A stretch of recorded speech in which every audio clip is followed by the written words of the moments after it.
Oh, hi, Sarah. I'm so happy to be here.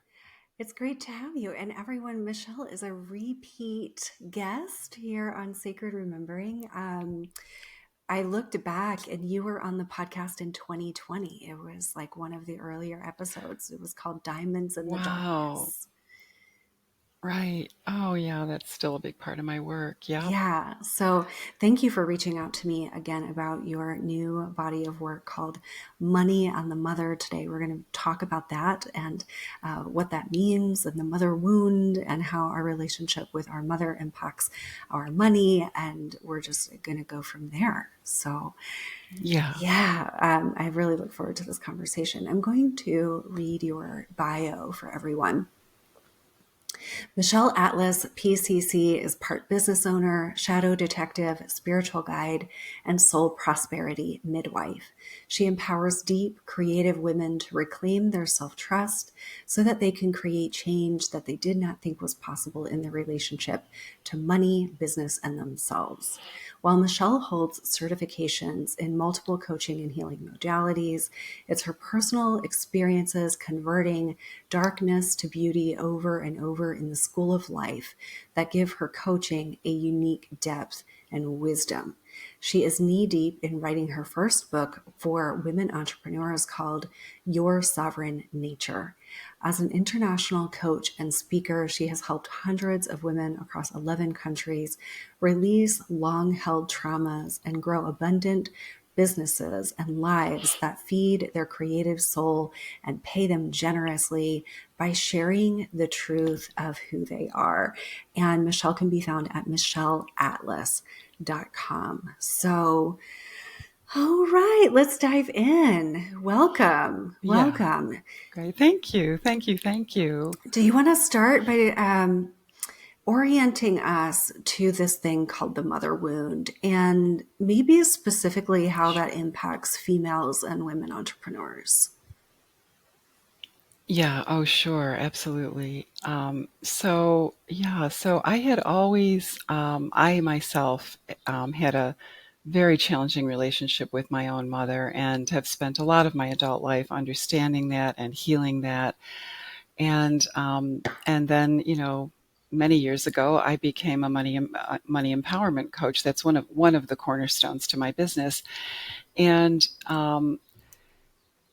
I've had many different money breakthroughs. The journey to money empowerment for many deep, intuitive, sensitive women is very multi-layered. It's not Mm. just a one and done. No.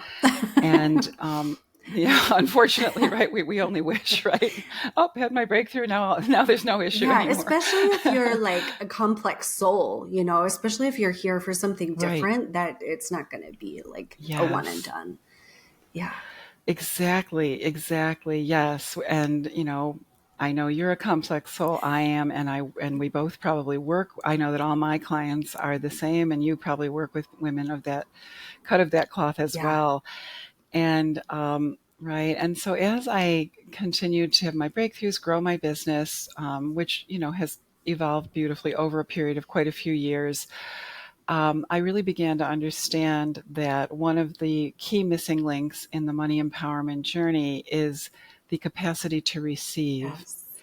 And of course, we recognize that receptivity is a feminine characteristic. And so it's part of the feminine, the true feminine profile. And and I began to make some connections myself, and then I bumped into the really beautiful work of a therapist named Kelly McDaniels, and she's done she has a tremendous amount of work on the mother wound that's really potent. And what occurred to me as I was studying the work of several other people on the money wound was that there was a profound mother wound and money connection. Mm. And I didn't really hear anybody making that connection, but it just really hit me like a ton of bricks. And so I downloaded a whole bunch of, just intuitive connections. I just started to make tons of connections. And, first and foremost for myself, based on my history, and that's where it's always so juicy, because once you are moved by what you're working with, you can move others, Mhm. and you can offer something that is truly moving. So that was the case with this. I found after, what felt like a million years of doing my own transformational work, that there was yet another very tender layer that had to do with this Mm. mother wound business, and particularly with regard to money. And so what I what I now understand is that, and believe, is that really our mothers are the first person who teaches us about our worthiness, our worth. Mm. And she teaches us by her example, by her own relationship to her worth. And she teaches us by what she says to us. And she teaches us by what she does and doesn't do in the form of nurturance and protection and, Mm. nourishing us in multiple ways or not. And all of this, of course, exists on a continuum. And so, if there is a mother wound at any point on the continuum, though, particularly for women, because the feminine model, particularly for women, um, a lot of it's going to impact one's relationship to their own worth and ultimately to money later in life. Also, it's going to impact their relationship to love, because I believe that the frequency of money and love are really this, that they're all frequencies of abundance, and they're the same thing. There's so much I could say, and so I'll try to stick to this question because it all sort of blends into one um, body of information that I think turns a lot of lights on. Mm. But our relationship to our mother begins when we are preverbal, right? So in the womb, and when we're really, really young. And, we know from neuroscience that from the time we're born till we're about 7, 8 years old, that we don't really have the filters to discern what's going to benefit us, what's not, what's our thoughts and feelings, what are our thoughts and feelings, and what are those of our circle of influence. Everything goes in. We're like, emotional and psychic and intellectual sponges. But particularly from the time in the womb until age 3, when we are mostly preverbal, we're just having felt embodied felt sense responses to what we're seeing, Mm. hearing, and the impact of all that's around us, particularly from our mother, because we're so dependent on her. We're so looking to her to fill us up with what life is all about Mm. and give us security and love and grounding and protection and guidance and nurturance and really everything. Mm. So when that's lacking pre-verbally, these just these we develop other sensations in our body because we don't have the intellect to understand any of it or the words. And all of it just gets all of these different kinds of sensations about what's missing or what feels crappy or what, hurt our feelings, go get stored in our nervous system in various, ways in our body. And then later in life, so we've got this sensory stuff happening. Then we've got later in life, we've got the actual verbal messaging and the actual intellectual, the observations. How does our mother care for herself? How much does she love herself? What does she teach us in her own behavior about self-love and self-regard? What kind of things does she say to us about our value, or that we convert into messaging about our Mm. value? And so, right. And so then what happens is, just to bridge into money, later in life, when we are dealing with money, especially when we become an entrepreneur and we're dealing with this essential need to generate money to be sustainable, generate it all by ourselves to be sustainable, um, and maybe even before in terms of our spending and saving habits, what happens is, if we've had a wounded relationship with our mother, when we approach money, which also has to do with giving and Yeah. receiving, what we believe we have permission for, what we believe we is possible for us to achieve and express, how much we trust our gifts, how comfortable we are shining our light, being visible, being seen. All of those things. I could be talking about. I could interchange the word love or money, and they would all still make sense. But what happens when we go to approach our relationship to, again, either love or money? I just hit my microphone by sorry. Is that those sensations kick in and we don't know it, Mm-hmm. right? It's one thing as insightful, deep, transformation focused women to remember the messaging that caused some harm or keeps us feeling held back.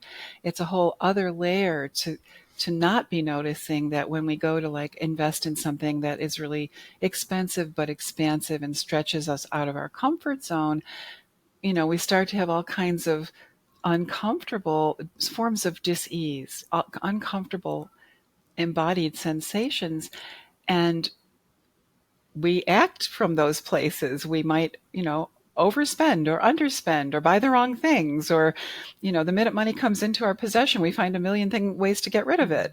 Or there's all kinds, and there's like, just could give you a litany of dysfunctional money habits that many of us have experienced or struggle with.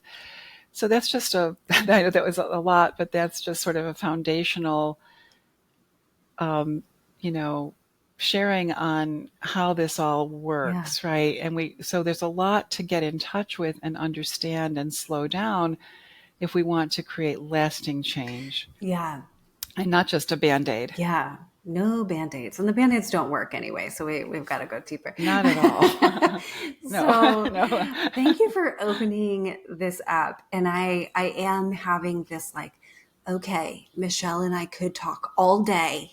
So, I'm gonna like keep that in mind and just like go deep and see what wants to happen here in the time that we have. So as I was listening,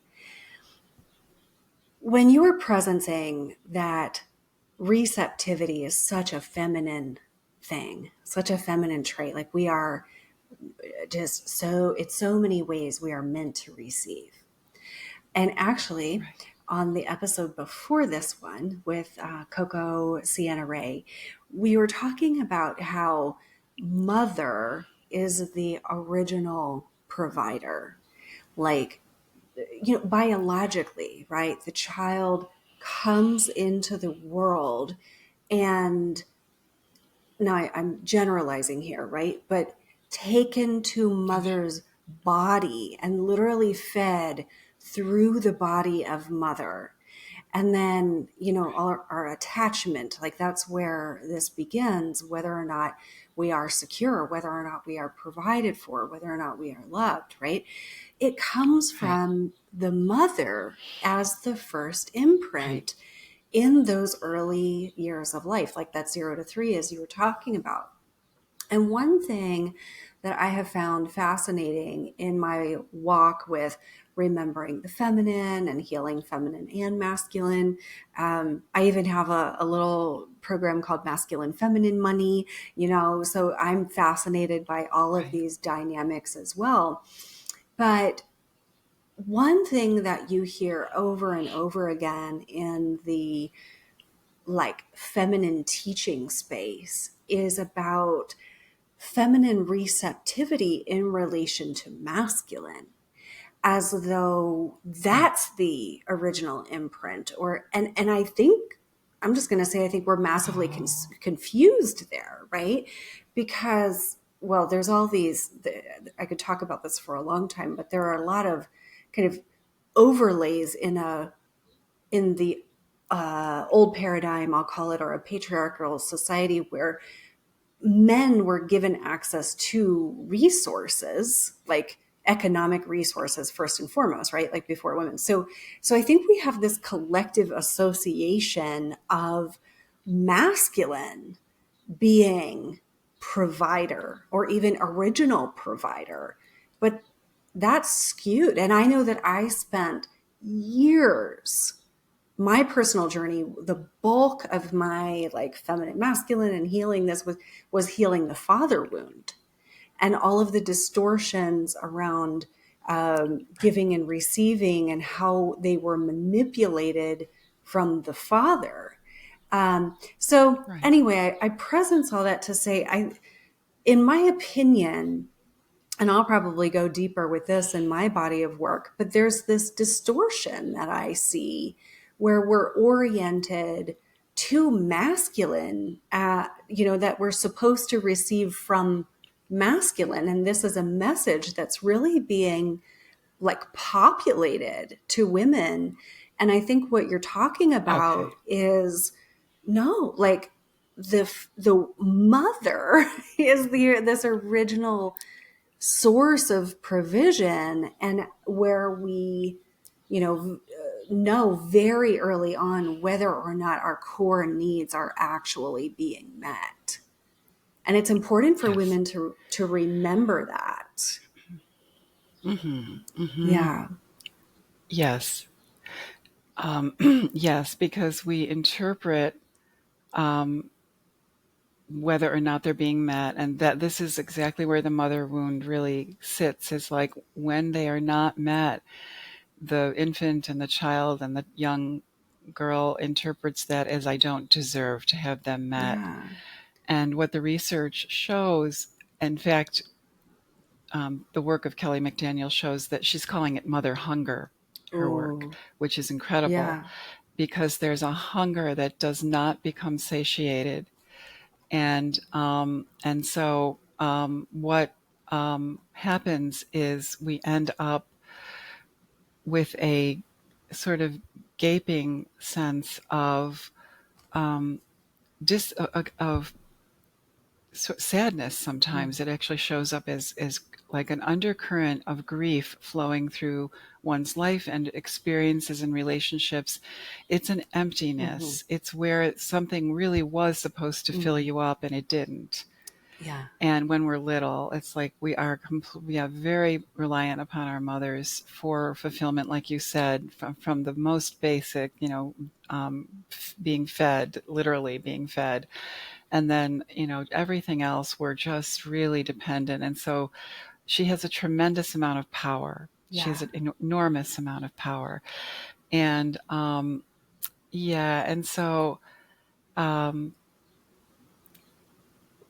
later in life, what happens is we develop these process addictions because there is a hole in our soul, Yeah. so to speak. And it's kind of like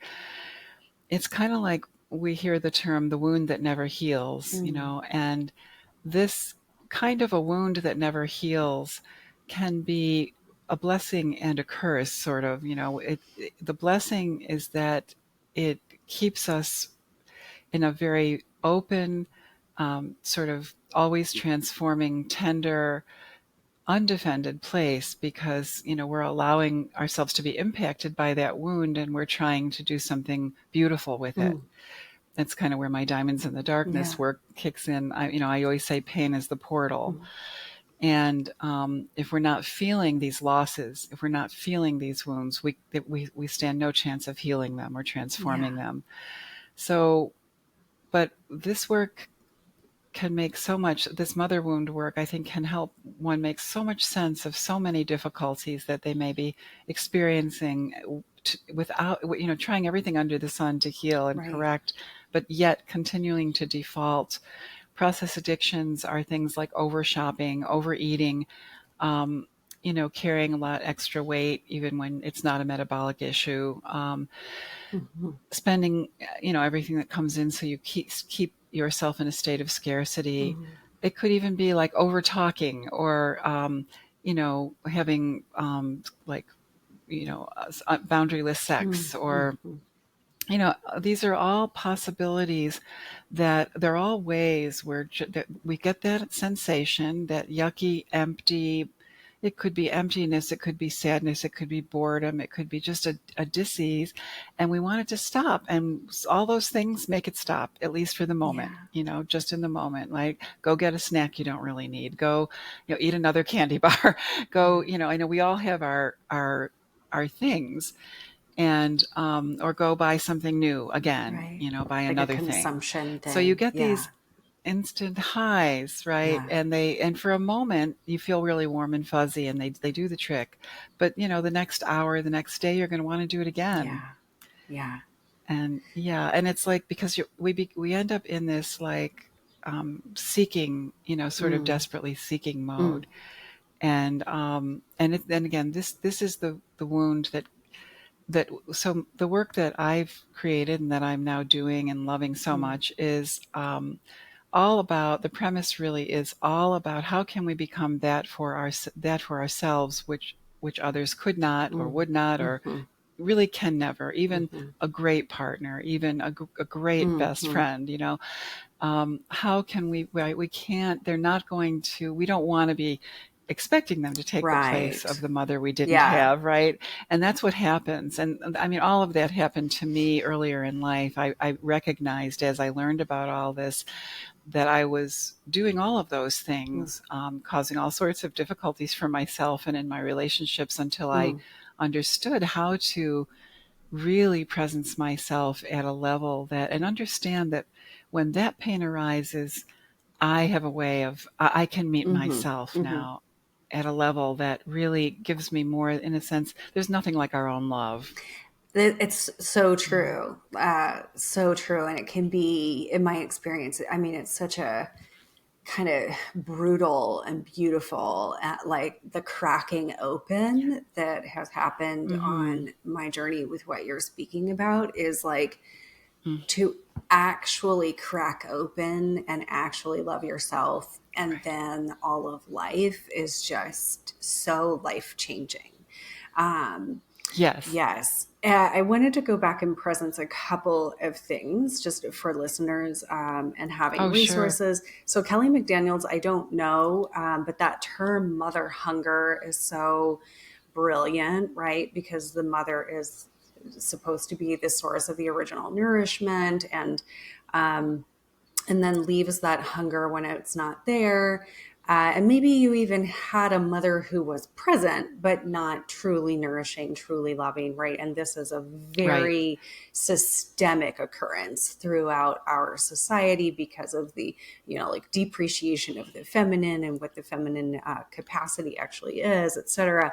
And then I don't know if you've ever looked at Marion Woodman's work around eating disorders and addiction in relation to Oh. the relationship with the mother.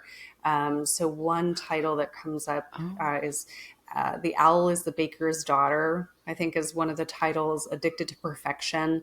That book was like very important for me in this particular journey because addicted to perfection, I was like, I don't think I'm a perfectionist, I don't think I'm like an addict, and but my soul Yeah. was like, read this book.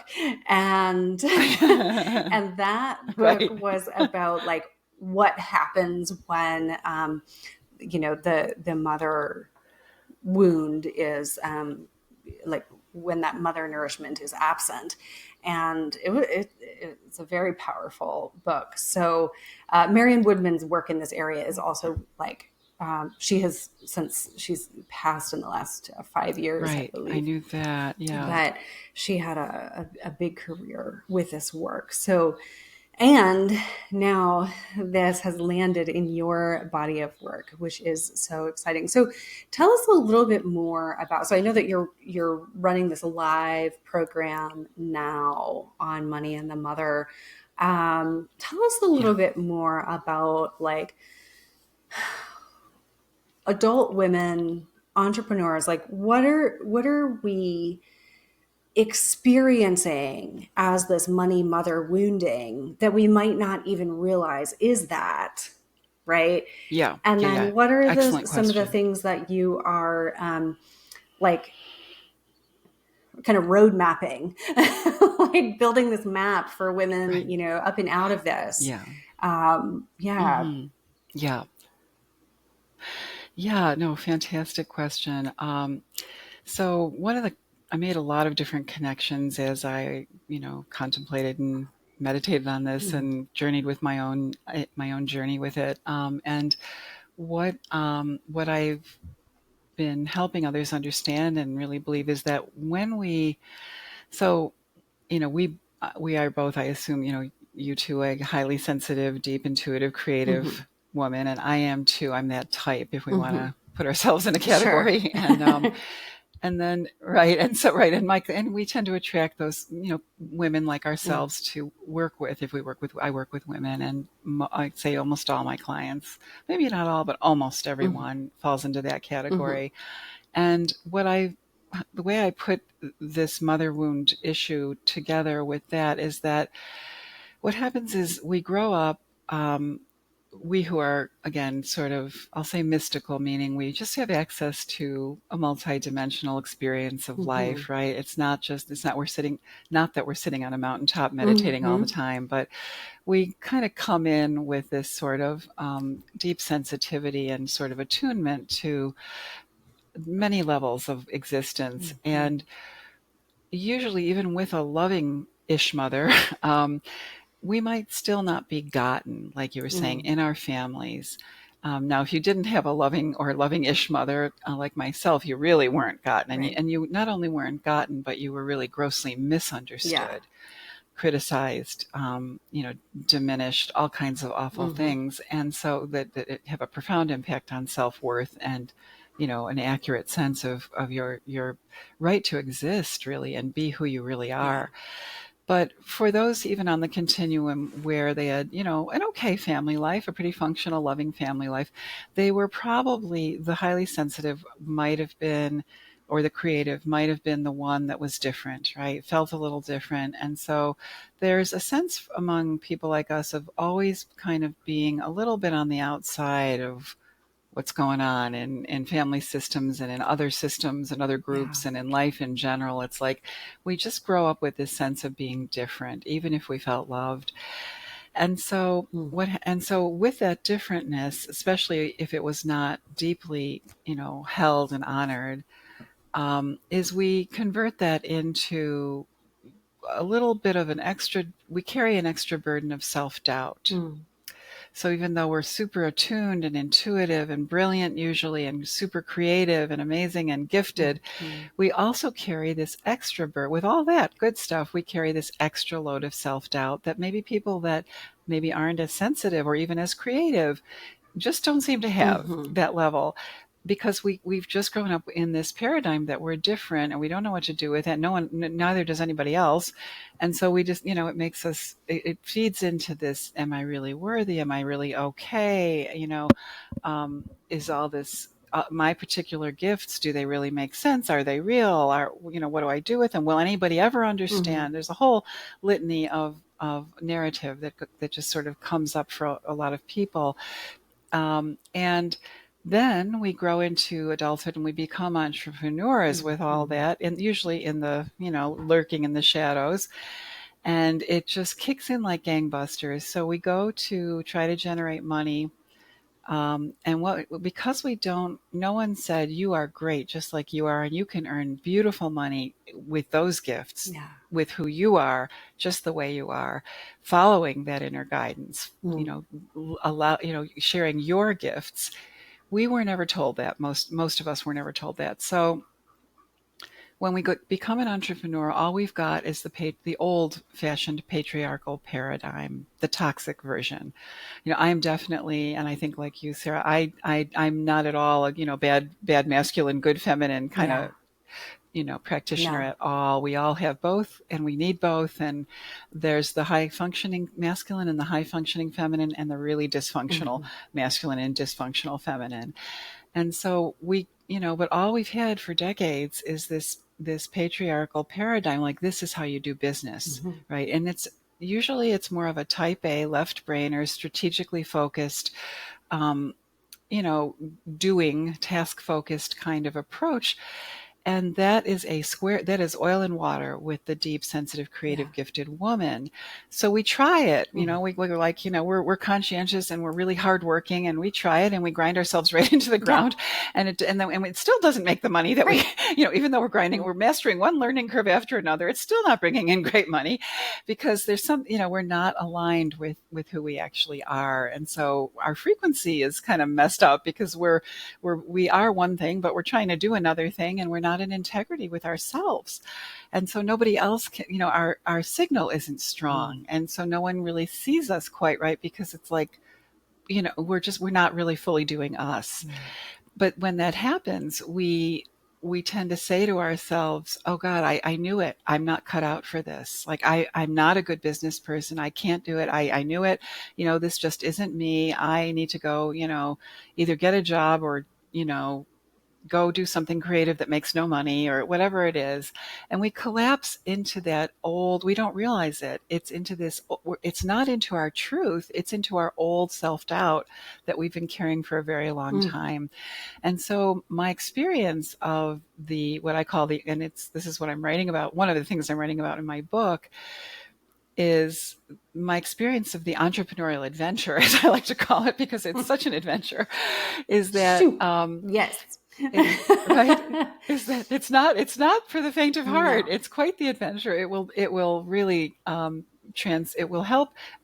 I like to see it as, synonymous with a path of self-actualization, for sure. because we who are deeper and more, creative, we really need almost everything in our life to be a path to Yeah. self-actualization. And so we need our businesses to be too. That's what sustains us and inspires us and makes us want to stick with it.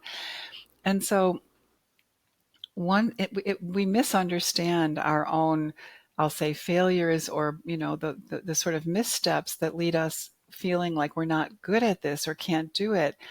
um, they really are just where we have tried to put the square peg in the round hole. And I know for myself, one of my own breakdowns, over the years I've had so many breakdowns and breakthroughs, and one of my own breakdowns was realizing that I can't, this is so antithetical to my nature. I'm miserable. That's not what I had in mind when I wanted to start my business. Mm.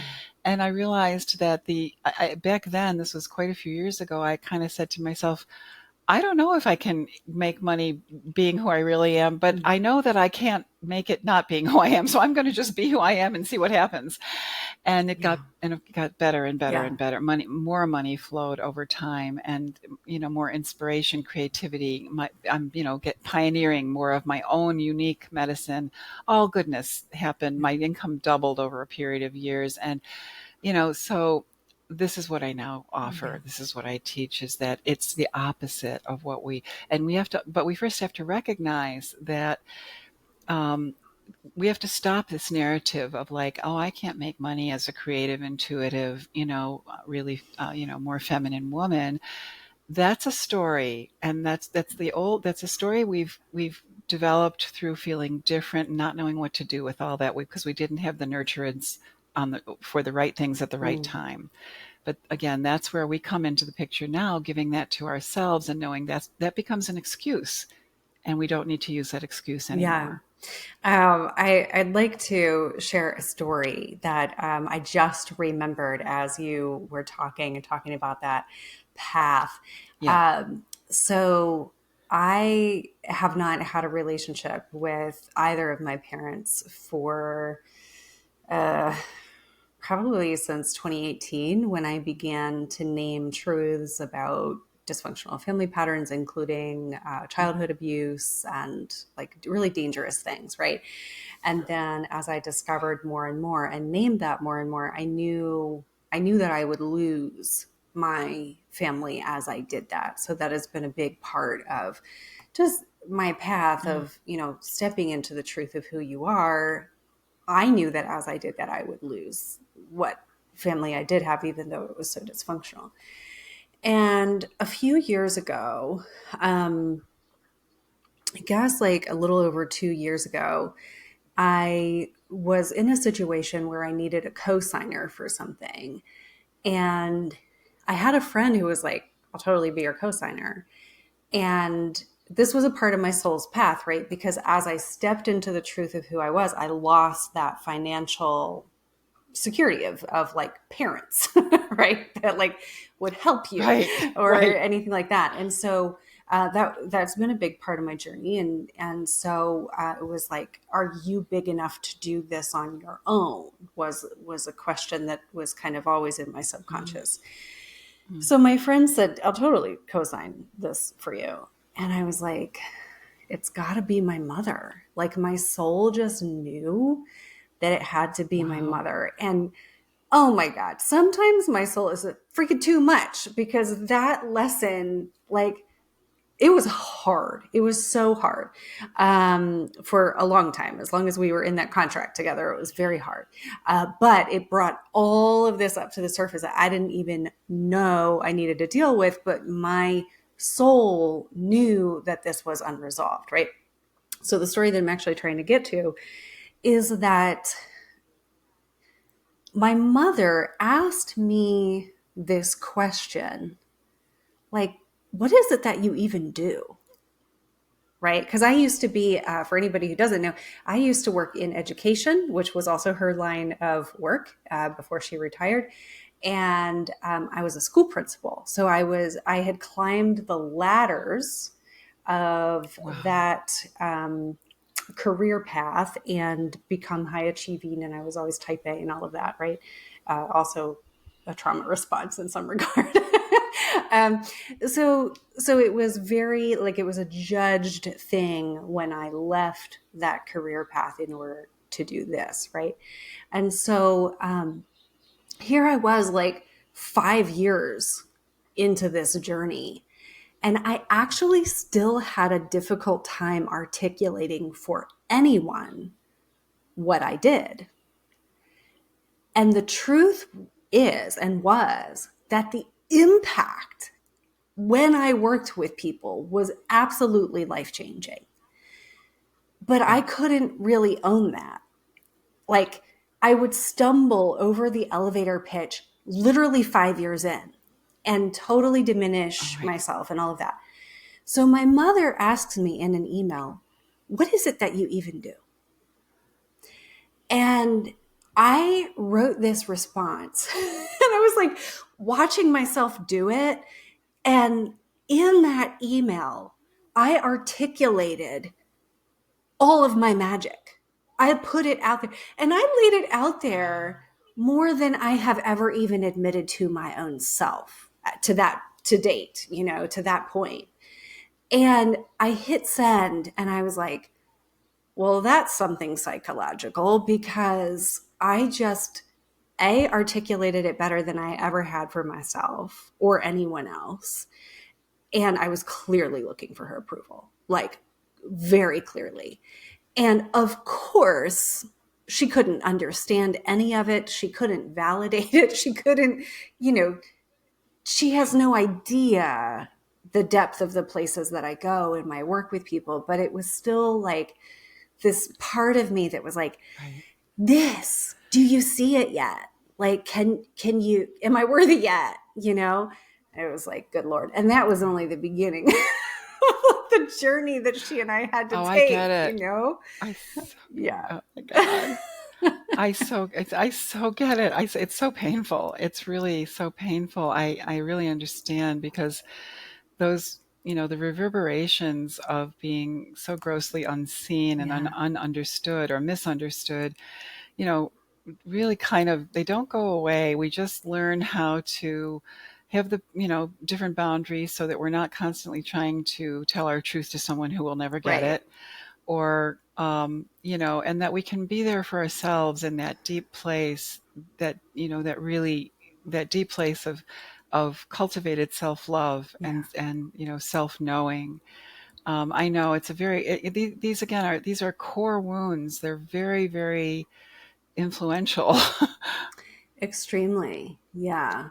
And And many mhm. women, like many women have, I really relate to not always knowing how to articulate what I do either, and watching life-changing result after Yeah. life-changing result, from day one, and feeling like, and even having my wonderful clients who wanted to share about our work with someone else not know how to articulate it Yeah. either, you know. Yeah. So they'll be like, it's really, hard to tell you what Michelle does, but, and it's, yeah, Magic and miracles happen there.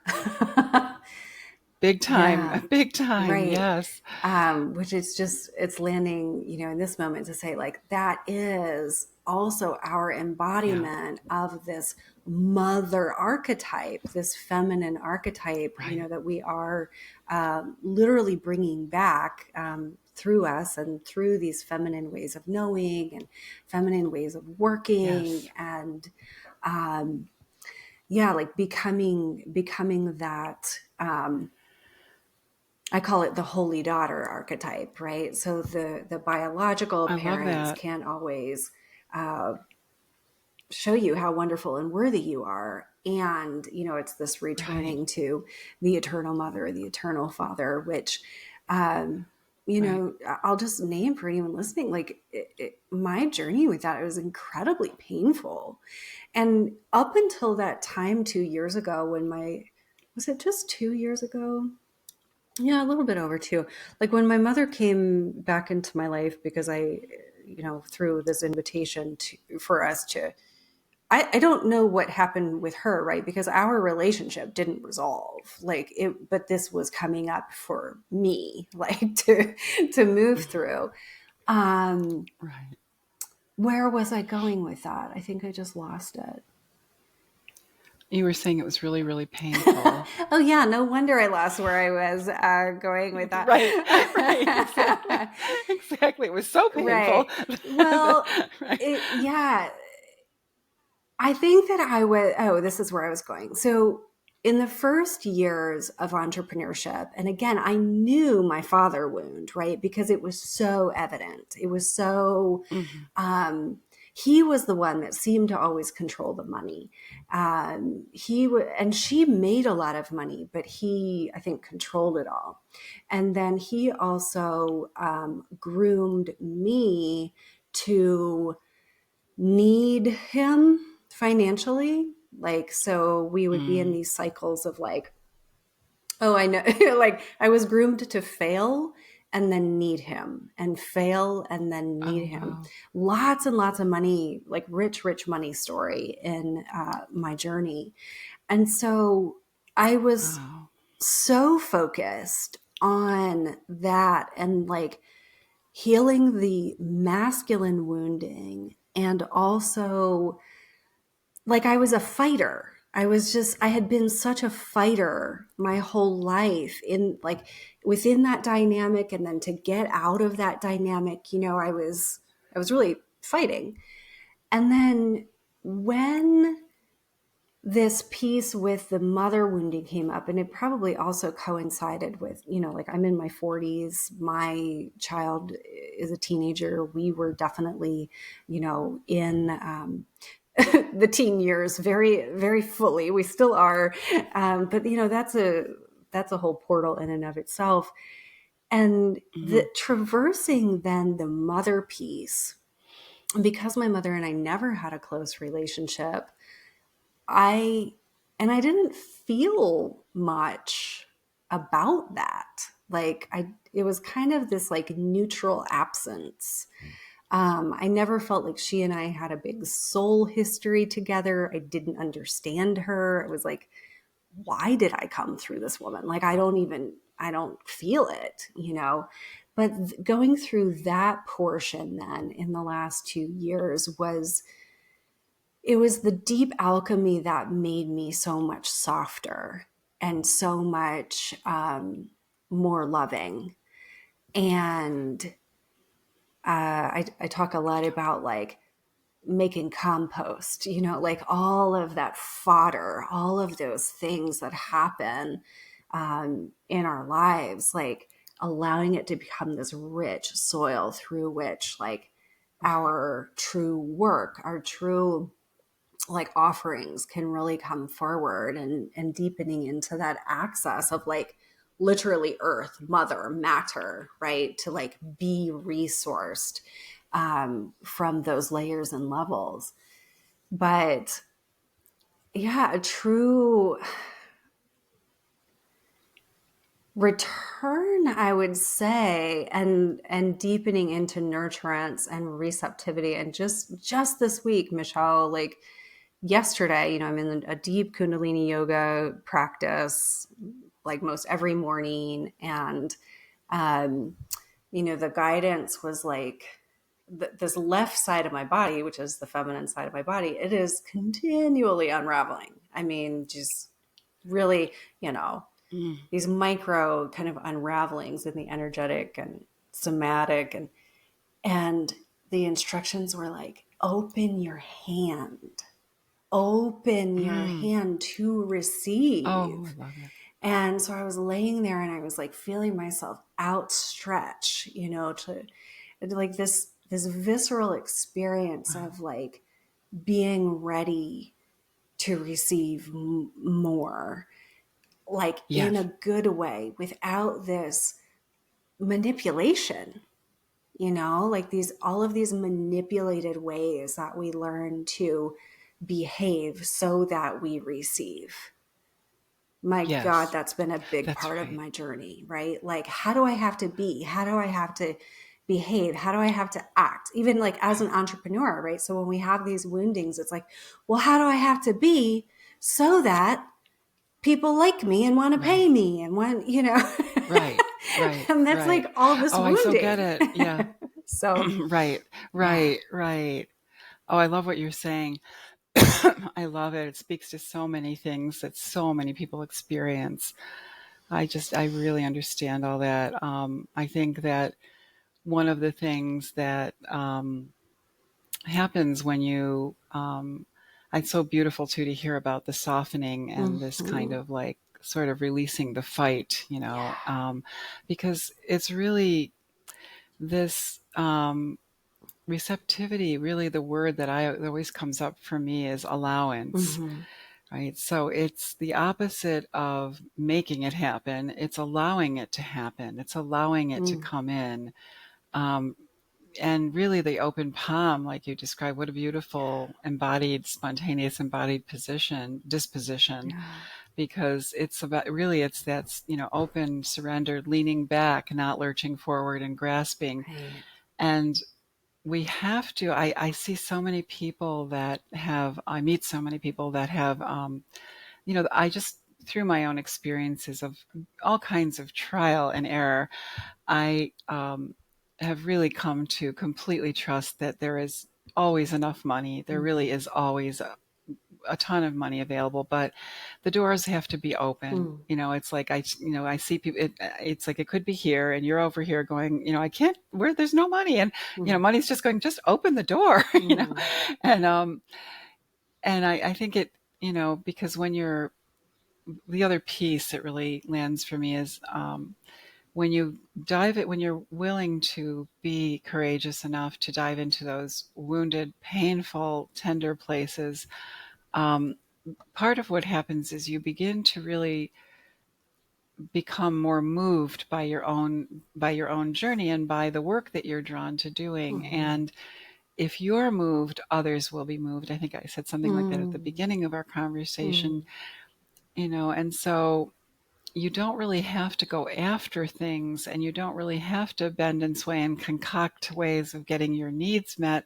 You have to just be willing to be rooted and living, experiencing the direct living experience of that which moves you, which will always be connected to your own wounding, probably, you know, and your frequency, then you become the embodiment of the wound and the healing, Yeah. both.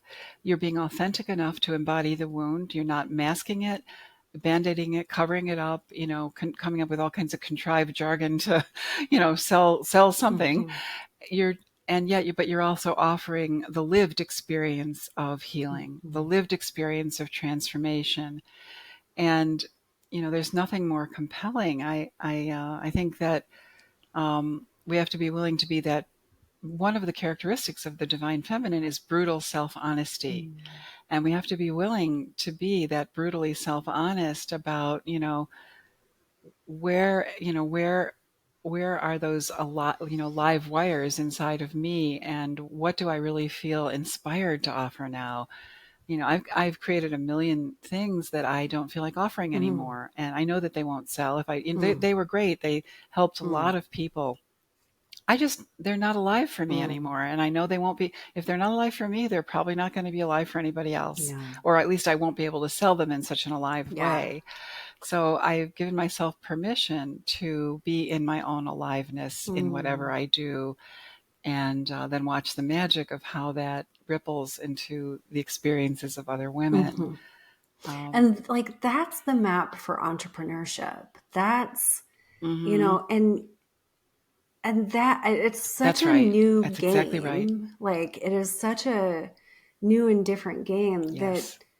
and it Yeah. takes, well, it's really fun, but it takes a lot of courage to like let go of the other ways and just Yeah. really fully be in that stream. Yeah. Yeah. Yeah. Exactly. It's like really be in your quirky, unique, one of a kind, different Yeah. medicine. And yeah, and it's crucial. Like it's crucial for sustainability for a sensitive person. Yeah. Like we can't, because if it's not nourishing, if our own works, but talking about the nourishment that we may not have gotten from our mother, what I find is that because there was this loss or lack, it's crucial that everything as we get older in our life does nourish us. Yeah. And those are the real ways to transform what we didn't get is by being so aligned with what truly nourishes our Yeah. soul.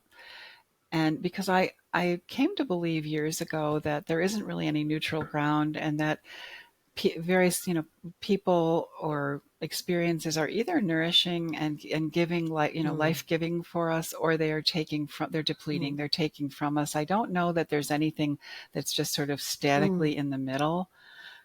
Yeah. And it's like, I think, because people, yeah, we can be given to in many ways. um yeah, there's a lot around that too, in terms of I think because we are so deep and have felt so different when it comes to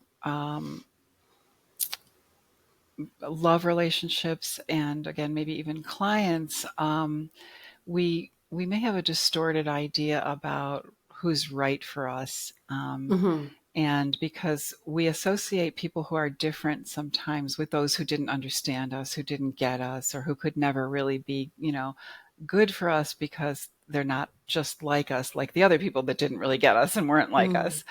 But I think something I've learned as I've gotten older is that we want to move towards experiences in our business and our relationships and everywhere that regulate our nervous system. Hmm. That would be like the simple Hmm. way to say Hmm. it. Hmm. Go towards Yeah. regulation. And sometimes regulation isn't your picture on the outside, but if it's regulating your nervous system, pay Yeah. attention, For notice. sure. And I want to say this Yeah. out of lived experience, and it may be something that is unpopular kind of in our line of work, right? I think that we're very honest, but there are all of these ideals kind of projected about entrepreneurship and freedom and this and that. And Right. I wish that I guess had learned sooner that it was okay to go get supplemental income while I was going through some of this really deep stuff. Because if, like, while Mm-hmm. you're in it, and I was in it, like I was recognizing that my mother knew about my abuse and had let it happen. She had like fed me to the fucking wolf, like I was Oh my going gosh. through this reconciliation of things that I desperately had hoped were not true. I mean, my soul knew that they were true. I knew that they were true. And then when she was back in my life, I was like, oh God, that's true. It was so hard and painful and just brought me face to face with like, oh my God, the unlovability and just feeling like shit that this had Mm. happened from the person that's like literally supposed to protect you. And Right. I should have gone and gotten a job in like that instant, right? But I kept trying to show up in what had worked before, like in my tried and true offerings. Guess what? They didn't sell because like I wasn't in that frequency. I was struggling. And then I did have to go get, different sorts of like side jobs and things like that. But I felt shame about it. I didn't like, you know, it was kind of like Mm. living I was in the dark. I was like trying to do this in the dark.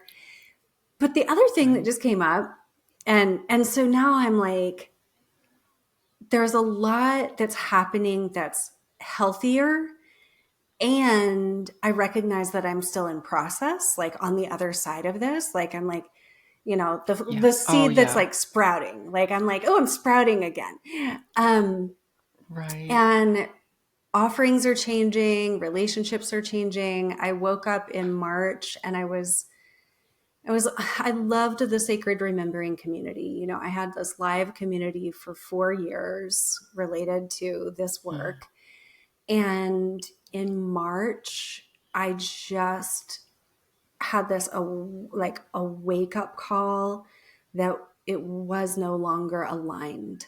Not that it wasn't beautiful, not that I didn't like absolutely love every single one of those women that were, that had ever been in Right. that community, but I was like, Right. this is not my work anymore.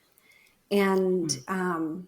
I'm still kind of just admitting that out loud, but then Right. like growing into what is my work. But anyway, I'm trying to bridge to you have this money archetype quiz Mm-hmm. at Yeah. michelleatlas.com, and you have these money archetypes. And I took it years ago, and then I went back and I took it Yeah. today.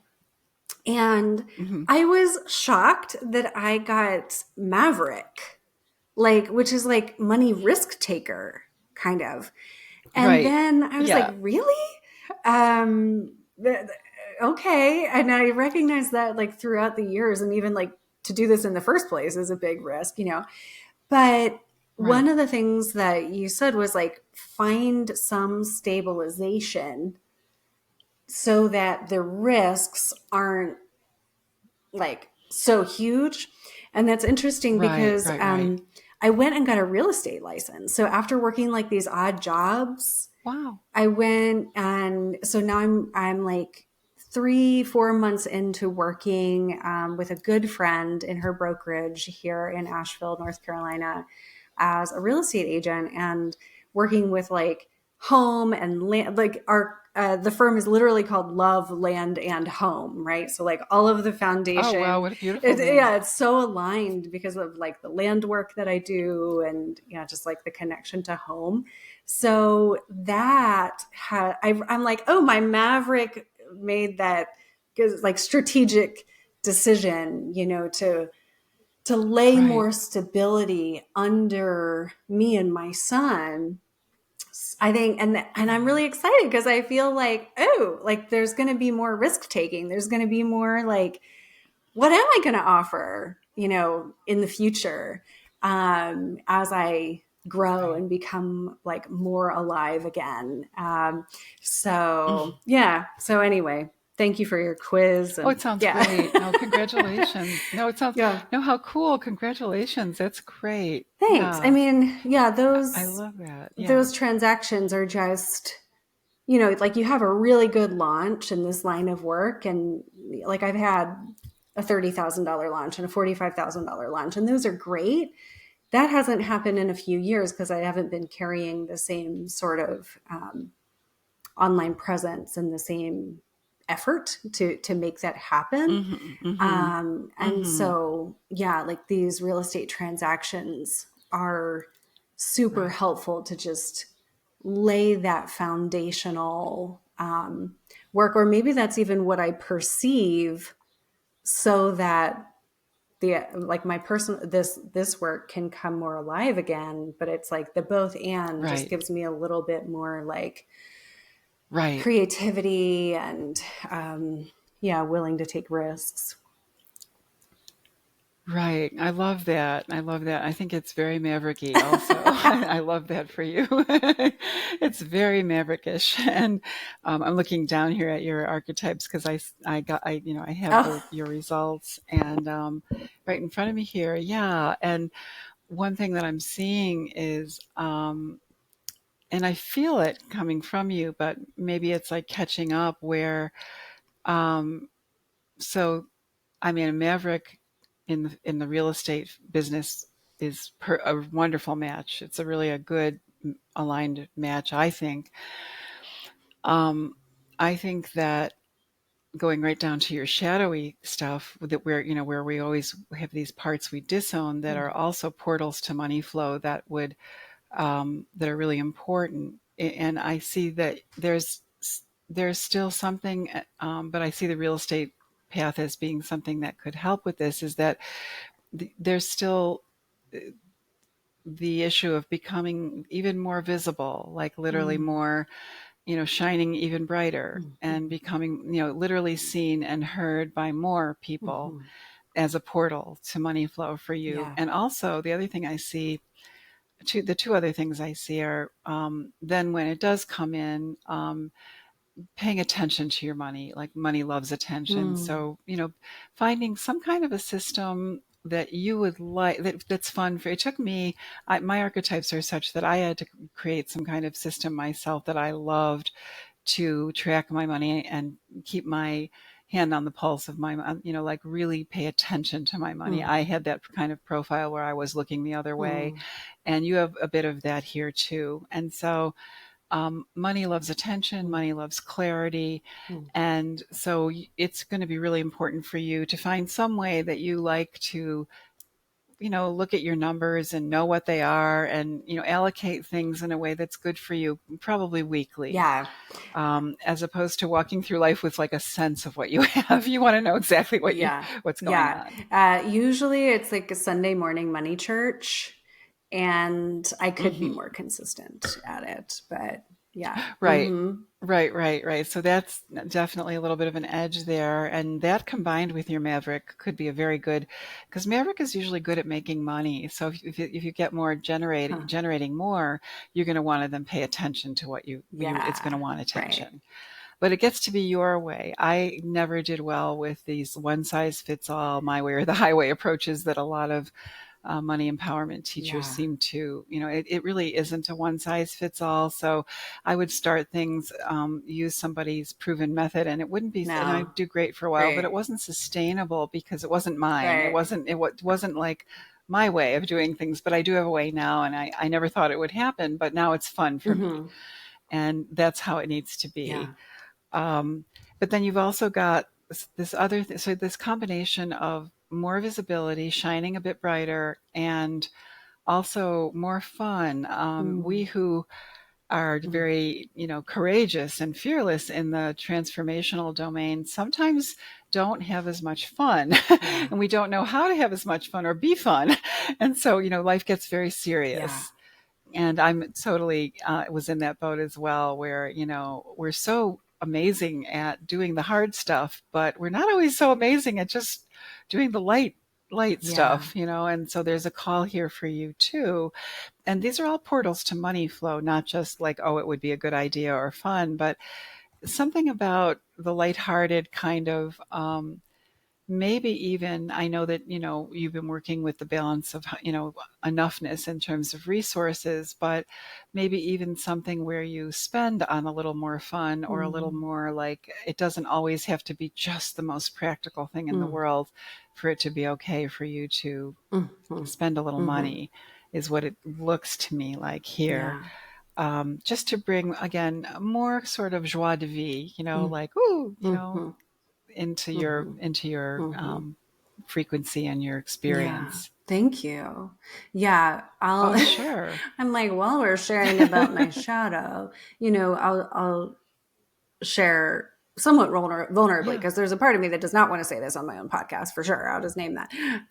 But when this mother wound was active, when it and it was such a cluster of events that I won't go into, but the Mm. response felt like I couldn't breathe, like cellophane on my face, Oh, yeah. like big, it was a big deal. And so it was like this period of time of like moving that cellophane off my face, but my money froze at the same time that had happened. I mean, not surprisingly, right? And Right. um, so really, it's been a journey of allowing enough in the last few years, way more so Mm-hmm. than anything else. But I'm noticing, and I noticed this about the way you talk about the mother wound. It was, in terms of nourishment and worth and relationships. And I was apt to spread myself really thin in like an over giving sort of way. And Mm. even wanting to be like the leader and the caregiver and the person that could be most generous, when I really wasn't in a position to do that. And I recognize that now. And like, so this Mm. healthier part of me, and you could call it boundaries, but it's like it did not make financial sense for me to continue to host the Sacred Remembering community because like it wasn't feeding me, literally wasn't producing the revenue that I needed. And if I was doing Mm-hmm. that work and being paid appropriately, I would be more abundant, right? So it was this Mm-hmm. like restructure, and that was not the only area where this happened in the last few months even, but restructuring the nature of relationships, so that there's just like this healthier version of give and take, nurturance, sharing, Yes. compatibility, right? Yes. And it feels so much healthier, like a healthy, what would happen if you had a healthy mother, Yeah. you know? Yeah. Um, and like, and allowing more in, but anyway, I was feeling depleted by the relationships, by the things I was trying in order to receive abundance, but it was so depleting. Like it was void of the true nurturance, right?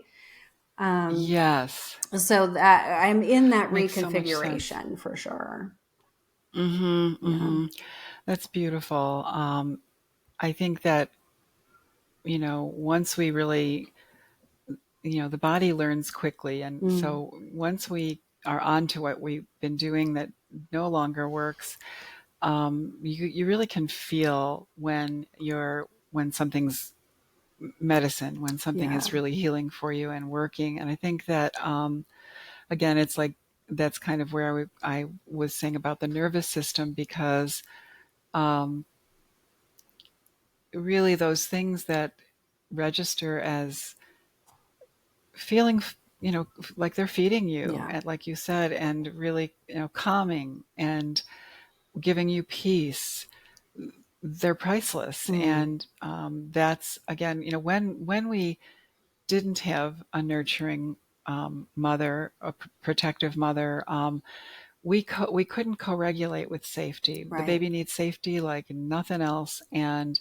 we all do, but certainly as a newborn, as an infant, and you can't co-regulate with safety when your mother is not providing the safety in those very neurological, visceral, felt sense ways. So my thinking is we co-regulate with dis-ease is what Mm. happens, and then later in life, before we learn, we learn the hard way, and the first thing we do is keep co-regulating with Mm. disease because it felt like our normal. Yes. And again, without even knowing it, we have created some sort of, invisible internal narrative that this must be all I Yeah. get. This must be what I deserve. Many of, I mean, my first marriage was just I married my mother because I Mm. didn't understand any of this, Mm-hmm. and it was very painful. And when I left, I never looked back. It was really a Mm. reclamation. I said to myself, I will not do that Yeah. again. Period. And I had to kind of live it out in a relationship. And I said, I will never do that again. And I have not. Yes. But still, it was a multi-layered journey to where I am, today, with a partner who is, whose presence from day one Mm. wasn't always necessarily my picture, but the minute I got near him, my nervous Mm. system just went into a beautiful, beautiful place. And I had the maturity finally Yeah. after all these years to say, notice that, Yes. my mind was doing all the, but this, but that, but how could, Yeah. and I just was like, that I just want to be in the company of that. That's all I Yeah. know. Yeah. Yeah. Forget all the other stuff. Exactly. And this is something that's a little bit more, I don't know, maybe mystical to say, but as you're talking about that, like that sense of something being right for you, I think before we hit record, you were saying that, when you began offering money and the mother, there were more women attracted to it than you had anticipated, maybe. And it was like a yes. And so I just want to encourage people that are listening that, you know, there might be I felt sense yes to this call to look at the mother wound. There might be like this, like a no accident that your soul found this podcast today, right? Because like this is the medicine. And like I said, like I did not know that that was the stuff that I really needed to move through in order to have the business that I want, in order to feel the way I want, in order to partner the way I want. So I encourage anyone and everyone who's having that, like, oh, I think there's something for me here, or I feel there's something for me here, to check out your work, Michelle, and we'll begin to wrap up Thank you. here. And, is there anything Sure. else that you would like to say to those women who are like, oh gosh, I got a mother thing I got to work on? Oh yeah, yeah, yeah, yeah. Right. Well, I teach all sorts of practices and Yeah. all kinds of really simple but powerful ways of becoming that, becoming your own mother. Mm, And mhm, just knowing that we need to become our own mothers. mm. And that does not mean, I want to just make clear, that does not mean that we don't greatly need beautiful healthy Yeah. interdependent relationships with partners and friends and community and whoever we do. But we want to strengthen that self-mothering Mm. muscle as well, so that we can have beautiful evolutionary relationships that are healthy for everyone, and also generate money with massively less effort. Yes. That's what I'm a living example of that, where generating money became much less effortful as I did this healing and this work myself, and really befriended money and trust money. When you have a mother wound, we grow up with, again, a lot of unconscious distrust issues, and it won't be there money won't be Mm. there for me when I need it because my mother wasn't, and we don't even know this is Right going on, now. but there's a Yeah. lot of this kind of stuff, right? We transfer all the time. So yeah, I would just say, knowing that, paying a lot of attention to how you're really feeling in any given situation, and particularly exploring your relationship to money. If money is where you really feel like it's playing out in a way that's frustrating or disappointing over and over again, asking yourself, if money were my friend, how would I relate to it? Mm. If money loved me and I wanted to keep that love, what would I do? Mm. You know, Mhm. and so, and yes, my Money and the Mother course I'm in the middle of teaching it right now, but I'll be opening it up for registration again in about 6 weeks, Oh, good. probably. And there's a wait list on my site. Okay. And then, Mike, the quiz Yeah. that Sarah just mentioned is a freebie, and you'll get a snapshot of your money personality profile right away. And then if you're interested in taking that further, you can always reach out Yeah. and um, explore the ways that can happen. Wonderful. But there's lots of good healing opportunity Yeah. at very free or at a very reasonable price point. Yeah. Right. Thank you so much. And just like pointing out the somewhat obvious here, but for all of the money teachings in the world, like your teachings are like marrying soul and money and true Yes. healing and money, because life is truly very abundant. Like you said, like the money is there on the other side of the door and wants to come in. And, it might be a frequency Right. attunement. It might be, like just that next thing that needs to like heal so that the door can open, sort of thing. So it's not, yeah, money is so much more than money.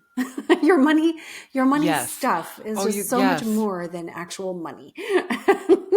And we need to I'm like so glad you said treat that it because that I always way. say that and I didn't say it Yeah. today. I'm so glad you said that. Yeah. Our relationship to money is really about so much more than money. Yeah. So, if you think for a moment that talking about all these other things like isn't talking about money, I came here to hear about money. We're talking about money. We're talking Yes. it because it's about all these other things. Right. Yeah. It's all the same Right. thing. And And when you heal, any one of those, you heal all. yeah, Yeah. right. And it's not necessarily a quick fix. I mean, you can do things in the interim, like you're saying, like, okay, Sarah, the money date, you got to do it, right? And I know this, right? But then I'll do it every other week or every third week. And it's like, no, every single week, show Yeah. up and do the thing. And so there are those things that we can do. And, soul alchemy, it happens day by day by day by day, and Yes. showing up to the internal process.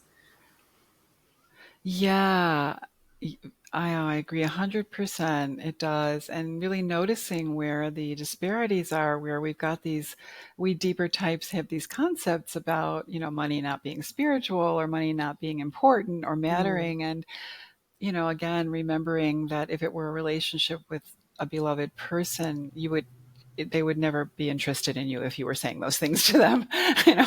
true. So it's like, what are we saying to Yeah. money? And understanding that it's here as a sacred resource to actualize your gifts. Yeah. Beautiful. Michelle Atlas, thank you so much for being here.